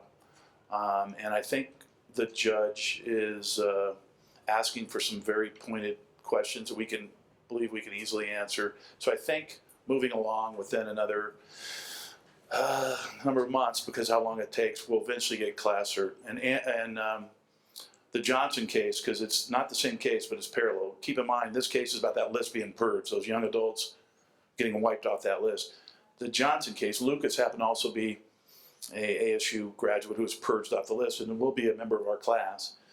But subsequently, when the FAA put these folks through that biographical assessment, the bibliographic questionnaire process that eliminated almost everybody with aviation and education and our military vets, we brought a separate case that's now set for the DC Circuit. In fact, they've got the first status conference on this Tuesday.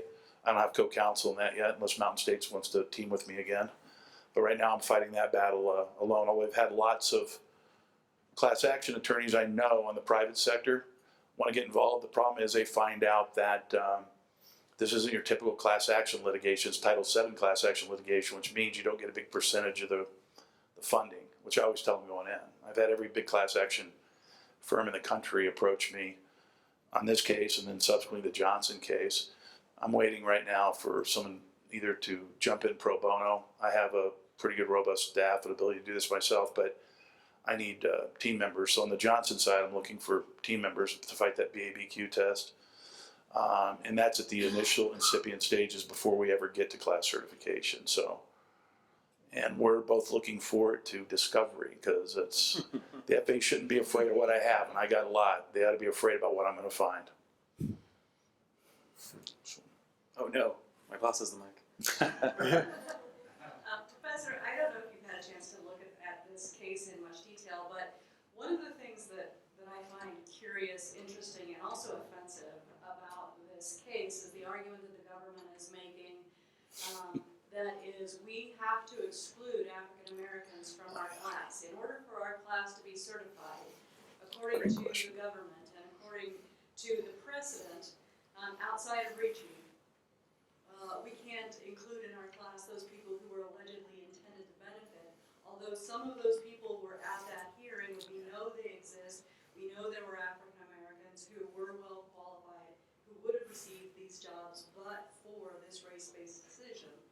And it seems to me completely contrary to what Title VII was supposed to do, to say, I'm going to take Title VII and in the course of addressing a race-based decision, I'm going to make another race-based decision.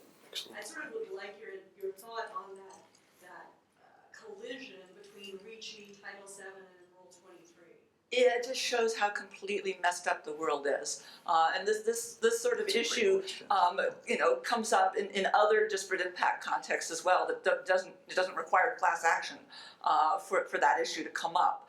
I mean, can a job applicant who is African American and who has never had a criminal conviction, can they challenge the guidance that makes it so difficult for employers to reject job applicants with a criminal background?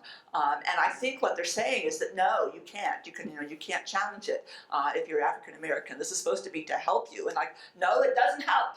It doesn't help. It makes people worse off who are actually well qualified for the job. I think it's something that makes sense to try to publicize, to make sure that people understand this is going on. And so, because the unfairness, I think, of it grabs people immediately. That there are actually, there's an effort here that supposedly is supposed to help African Americans, but here's a guy who's qualified for the job, and what's happened to him? He's not getting it, and he's not even allowed to sue. I mean, he's not even allowed to be part of the class anymore.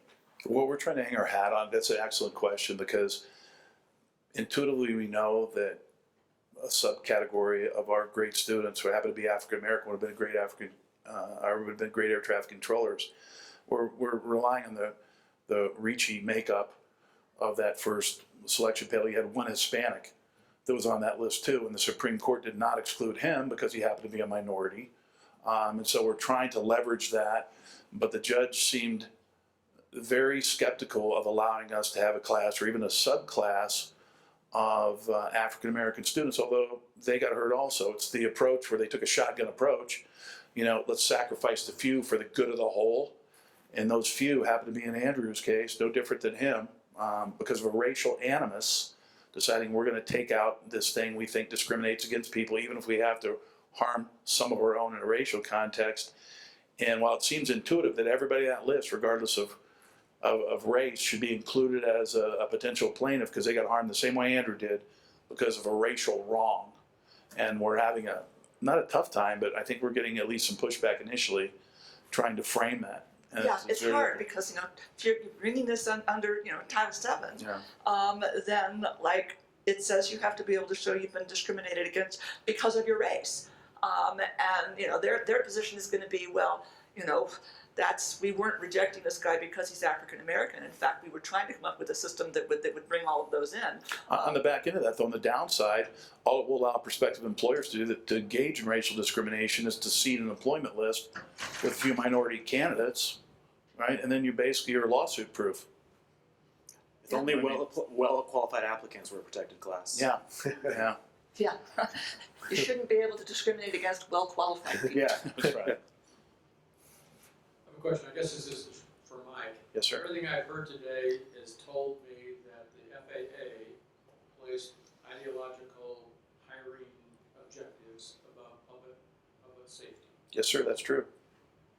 First of all, why isn't the flying public outraged by this and aware of it? And kind of an allied question, where are the airlines on all of this issue? And where are the airport authorities on this? This had the potential to gravely impact their business. It's, I haven't heard a word about what the airlines think of it. well, it's an, Not to mention our lives. yeah, it's an excellent question. I think I probably mentioned early on the difficulty I had educating congressional staff members initially, who quite frankly are usually young interns, before you get to talk to the members of the House or the Senate, was they simply couldn't believe that this went on. They thought I don't want to say I have a certain reputation, but they thought that I was shading the story a little bit, because this obviously couldn't go on. I mean, there's nobody in their right mind who's going to engage in this behavior. So initially, how bold the FAA's actions were to do this actually gave them cover. It's like, and then people would look at the PR from the FAA. I've got an email from, and I'll hop back on the airlines part in a minute, that one of our great whistleblowers sent me in the brown middle of the envelope from the executive council of the FAA. It's probably the 6 or 7 people making the decisions. And the PR maven at the time said, okay, everybody, we've got to come up with a story to tell Congress that won't subject us to legal liability. This is high-level FAA. Now, once you get past that barrier, people start understanding this actually happened. But it's an education process, because I don't know if it's an inherent confirmation bias or if people just don't want to believe that their government would actually take an action that would literally intentionally subject the flying public to risks. But once I got past that point, I think people understand. The problem is, I think people's lives are busy. They see a blurb out. This is a complex story to understand in a soundbite, a 30-second soundbite. The airlines. The airlines are scared to death of the FAA regulating them. You talk about a blacklist. I know very well representatives that used to be in the FAA that are in very high-level positions. I'm thinking of 3 right now. One at the former administrator level of the FAA that text emails, hey, we're all on board for you, we're all on board. Man, everybody feels that this is wrong. People are concerned about this, but they will not and would not fight a public battle because they were afraid, and they know how administrative agencies worked. And if I happen to get Airlines for America or one of the organizations to stand for me, including the labor organizations, by the way, you would not believe how many. I had pilots send me gift cards from Starbucks out of Hawaii just because I was pushing this issue. That's how funny it was. Thank you letters, because this is wrong, but we can't collectively go forward because we're in the target of the FAA. Another piece of evidence we have to show you how bad this is. The chief scientist for the FAA actually sent texts to some of our members when this first started, and used some pejorative terms that I'm not going to say. Basically saying how bad it was and how the FAA was compromising safety and how screwed up the process was. And this is the chief person that develops those cognitive tests and those employment tests. So there's a lot of people inside the FAA that know how bad it is. It's just, I'm ashamed to say that large companies and people that have vested interests in this, and they have to make certain different determinations, we all have to make our own determinations, didn't have the organizational fortitude that this young man had to fight this issue. But I can assure you that it was done intentionally, knowing that safety, even from the aspect, the research aspect, they had determined that there was going to be a certain compromise in the quality and the safety of work, but they were going to do this for political reasons. The FAA knew it, and they did it. So United and American and Delta didn't have the balls to stand up. They made it, the person I talked to was a representative that I happened to know, and it was too hot topic of a political issue. I didn't get more into that.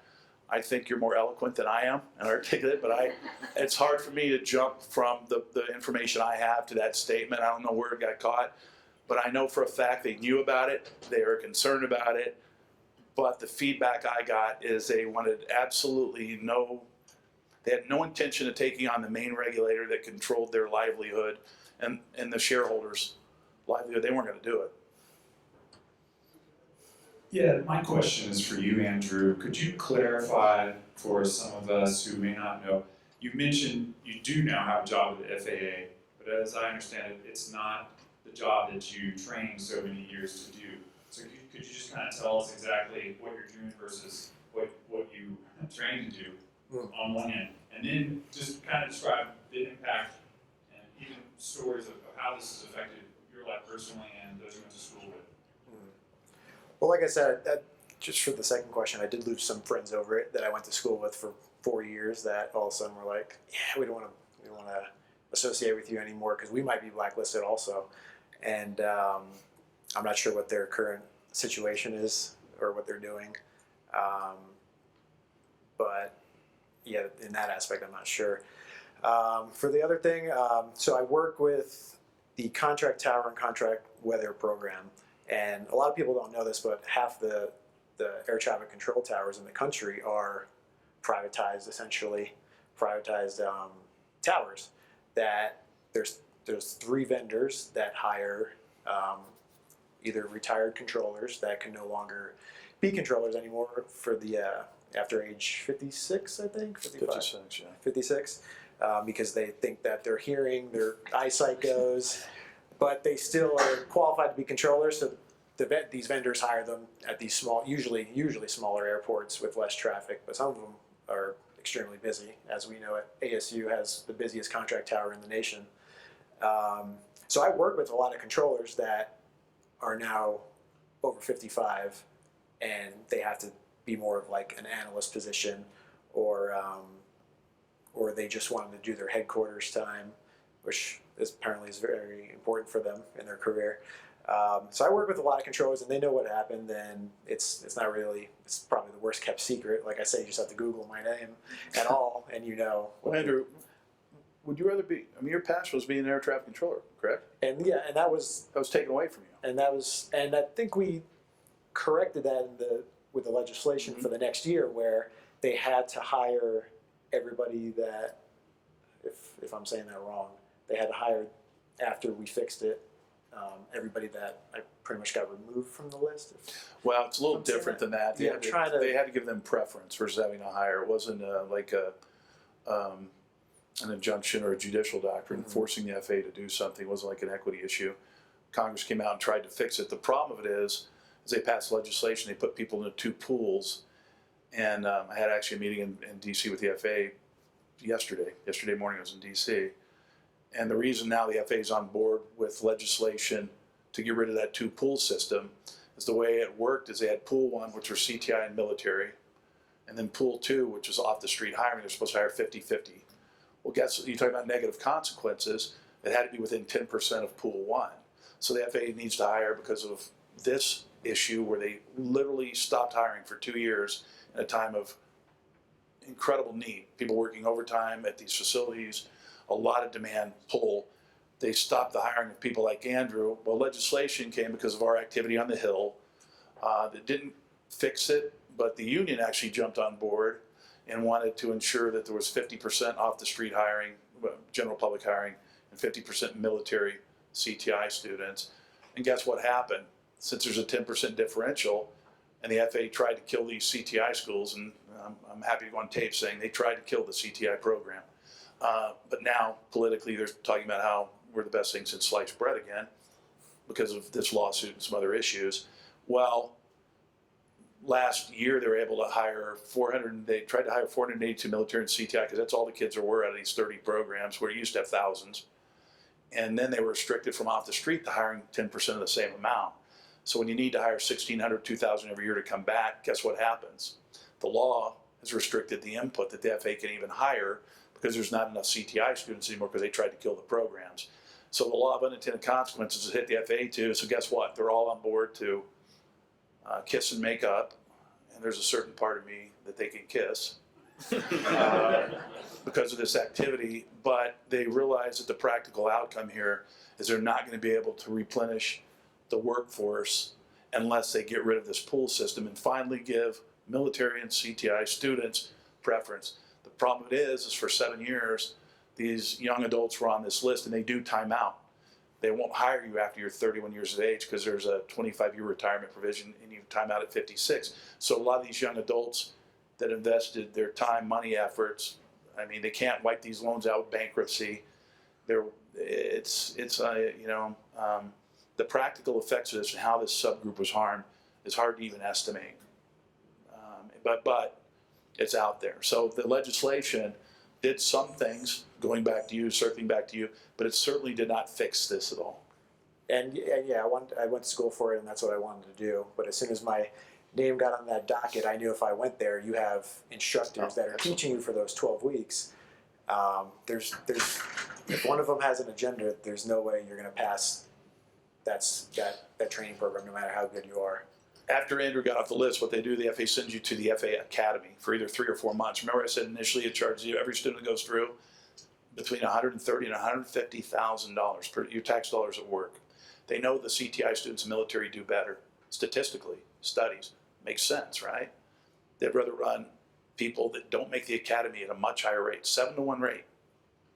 So for every successful off-the-street candidate they get, they might spend $1 million in training for that first 4 months. And guess what they have to do? They have to replenish them with another group that 1 out of 7.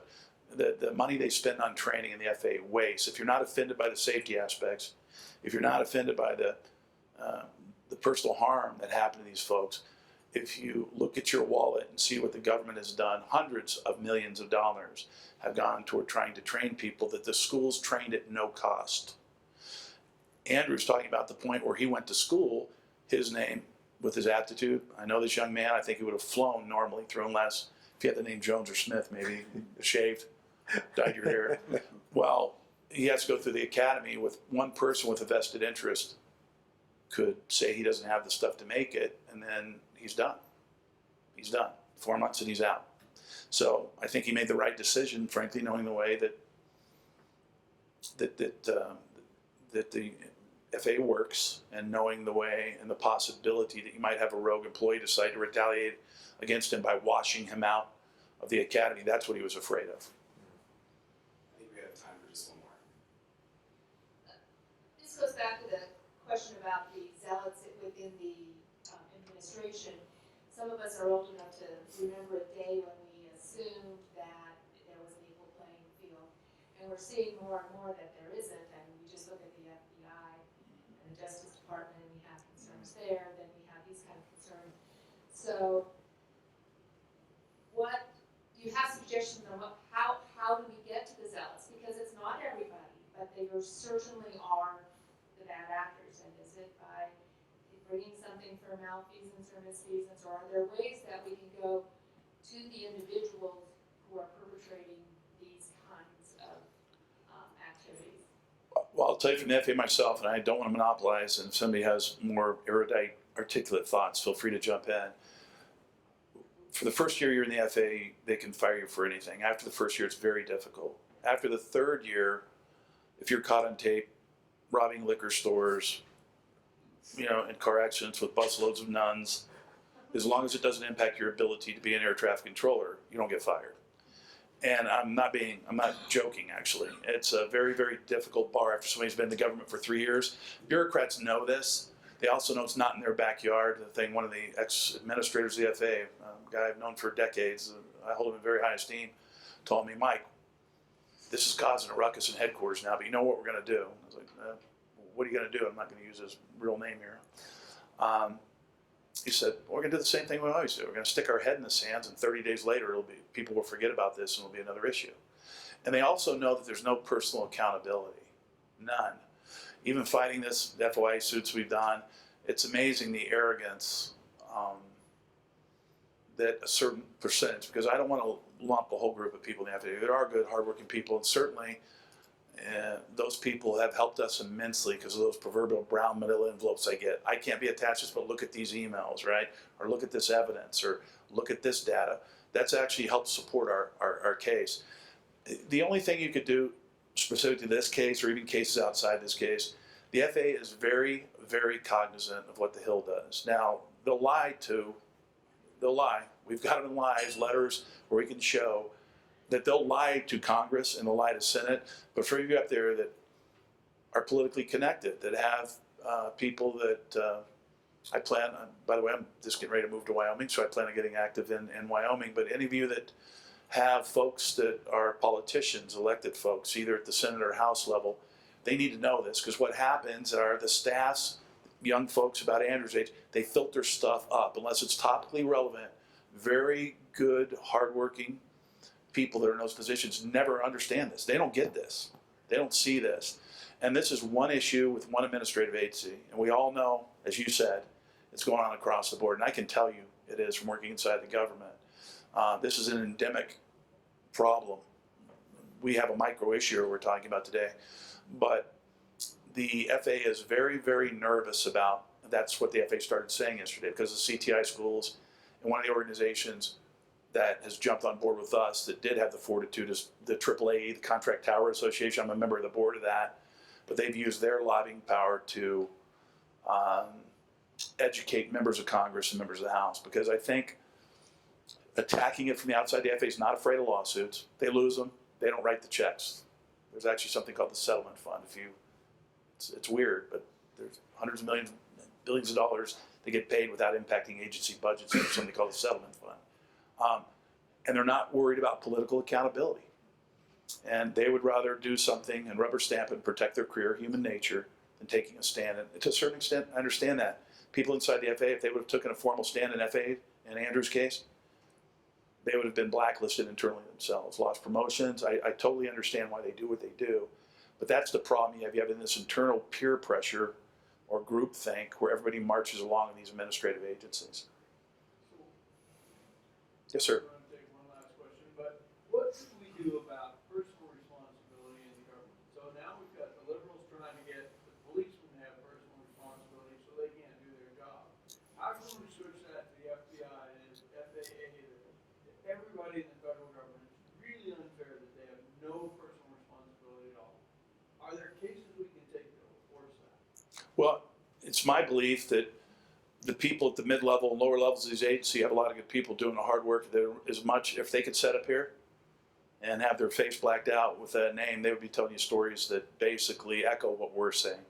There are good people that are trying to do a tough job. It became very readily apparent to me when I started working with the FAA that no matter the right or wrong, people would make decisions at a very high level politically that you were forced to do, even if you knew they were wrong, and if you didn't have the ability to change them. But that doesn't address the personal responsibility. It doesn't. So you got good guys in the government, you got lazy guys in the government, and you got a few good guys in the government. You got some bad guys in the government. How do we have personal responsibility when they make a judgment on somebody and somebody pays for it? He just paid for. We convinced the Supreme Court to overturn qualified immunity. Well, the other thing you can do is what President Trump did with the VA. I'll answer your question. The VA, a lot of the reason that we had this horrible health care, and I, by the way, was in Phoenix, one of the areas they identified as having atrocious health care. And bureaucrats, quite frankly, that it personally disgusted me the way they treated our veterans. I'm not going to get off on that. But legislation was passed through Congress that said, you no longer have this shield of governmental immunity. That two things were done. Number one, they could go in and fire, and they have, in the VA, low performers. You have the Civil Service Reform Act gave protections to many of these people that they use as a shield. And quite frankly, anytime they want to harm anybody in this room, they use it as a sword because they know there's no accountability. Well, the Veterans Administration, the law that was passed, and it's not on the tip of my tongue now, was the first time that I recognize or that I understand and have knowledge of or a history of where that civil service protection, that shield and the sword they use, that I can do whatever I want and you can't touch me. At the end of the day, I always say every 2 weeks I get a paycheck, I get vacation, I go home, at 3:15 or whenever they go home. Yeah. One of the things that I think people need to push for on the conservative side is you need to restructure. The reasons and rationale behind the Civil Service Reform Act are anachronistic now. And people took that act much the way Gail educated us about what happened in the Title VII arena. That legislation has been used not only by individuals but by unions to make decisions and things that impact us all. And unless that shield of immunity, you can't terminate somebody after 3 years. You can't even demote them. I mean, really, what they do is they send you in the FAA, they send you off to a certain room without a telephone, and you're still there making however much money you're making until you retire. Until we take away that ability for bureaucrats to use the governmental authority and power with impunity without any negative consequences, you're not going to see change. Because as Professor Seaman mentioned, there are certainly ideologues. There is a thing called the deep state. There are ideologues, and probably ideologues on both sides. But you have people that will usurp the rules and regulations are out there, and they use them again to protect themselves. So the only thing you can do, is, in my belief, is pass government-wide reform, where if people are consistently making bad decisions that harm the public, or more importantly, make safety decisions that could potentially harm your safety, ultimately they could personally be held responsible. You do that, the old saying is not in my backyard, NIMBY. Everybody changes their opinion when something actually impacts them or somebody they know. You do that, and that's the macro way to do it. But remember, be careful what you wish for here. Yeah, We are not the ones that are going to be deciding who is abusing power. that's It right. will be the deep state that decides who's abusing power. And you know who it will be? Be very careful. Always think about who that final decision maker is. Our presentation this morning assumes that courts will do a better job than the bureaucracy will do in interpreting regulations. And I happen to think that's right. But, The human elements. it's the belief that the courts will always, think like me. No, they won't. And the people deciding who's abusing power, they'll think like me. No, they won't. They might think that you're the ones that are abusing the power. And so be very careful about the institutional framework that you create here. It won't always be exercised. The person making the decisions will not always be in agreement with you about what the fundamental principles are. Absolutely. I can attest that the court rarely thinks like I do. So. With that, I just want to thank Gail, Mike, Andrew. Thank you so much for coming to our panel.